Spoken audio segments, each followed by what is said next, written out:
خيارات كثيرة كان عندنا، خيارنا قطر، خيارنا لبنان، خيارنا كان أردن.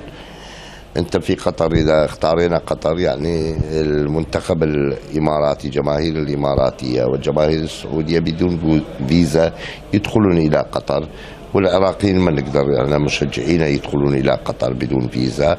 اتصلت بالسيد هاشم رئيس الاتحاد اللبناني، ما عندهم ملاعب لاستضافة المنتخب. أيضا أردن اكو بطولة كأس العالم للناشئات في أردن، أيضا ملاعبهم يستلمون الاتحاد الدولي خلال هاي الفترة. أيضا أردن ما ممكن أن نروح على أردن، خيارنا الوحيد هو الإيران، البقاء على جميع مبارياتنا في إيران.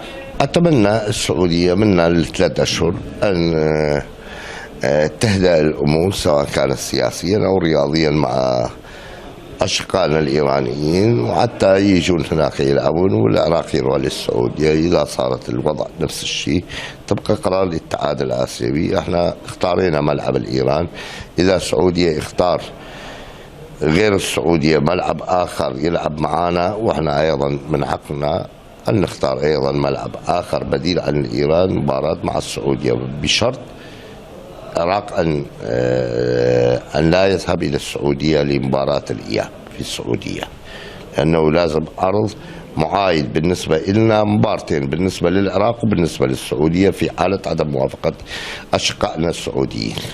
ولكن ما أتمنى هم يجون للإيران والعراق يروح للسعودية.